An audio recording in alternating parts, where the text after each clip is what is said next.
kapitbahay! So, ang lalatuin ngayon ni Master P ay meatball soup with vermicelli.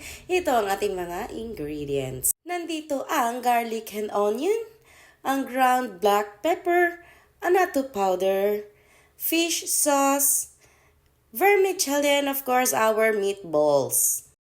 At dito nga ay makikita ninyo nagpainat na si Master P ng mantika. Ngayong mainit na mantika, nilagay na niya ang onion at ang garlic. Ayan.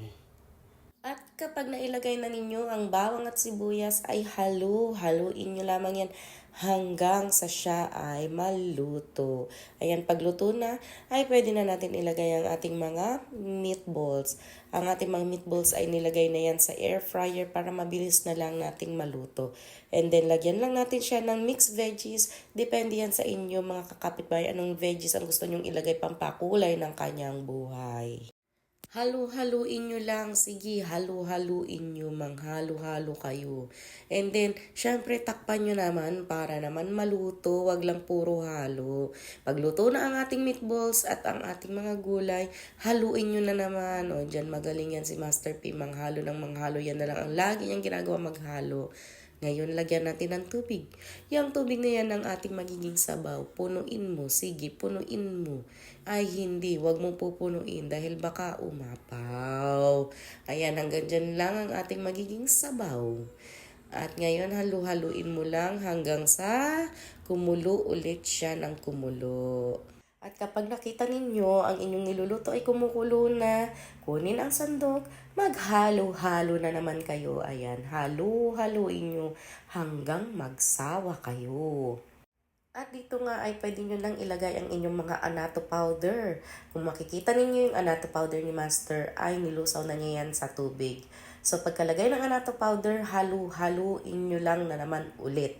Hanggang magsawa daw kayo, sabi niya. O sige. Ikaw din, gawin mo yan hanggang magsawa ka. At pag nagsawa ka, hayaan mo lang siyang kumulo. Kumulo ng kumulo ng kumulo. Huwag mong tatakpan. Dahil pag tinakpan mo yan, malamang yan, bubuksan mo na naman yan. At dito ay pwede ka nang maglagay ng patis para naman may lasa ang buhay niya. At pwede mo na din ilagay dito ang paminta. Yung paminta. Ba't ang dami mong paminta nilagay, Master? O yan, so choice nyo, gaano karaming paminta ang gusto ninyong ilagay. Kung gusto nyong ilagay yung isang buong paminta ninyo dyan, sige, ilagay ninyo. Bahala kayo. At dito nga ay, pwede nyo nang ilagay yung inyong vermicelli. Ayan, si Master naglagay lamang ng 3 vermicelli dito. Pero dapat niyan, bago pa ninyo ilagay or bago pa kayo mag-start magluto, dapat ay binabad nyo na yan sa tubig. Dahil kung hindi, malamang sa malamang yan, sisip-sipin yan yung sabaw na ginawa ninyo. Ayan, takpan ninyo ulit. Tsaka ninyo ulit buksan pagkakulong-kulo na. Kapag kumulo na ng bonggang-bongga, ayan, tingnan ninyo yung mga vermicelli ninyo kung okay na, kung luto na. At pag luto na, di syempre, goods na. Ayan, ang sarap nito ngayong taglamig. Tara, mangan!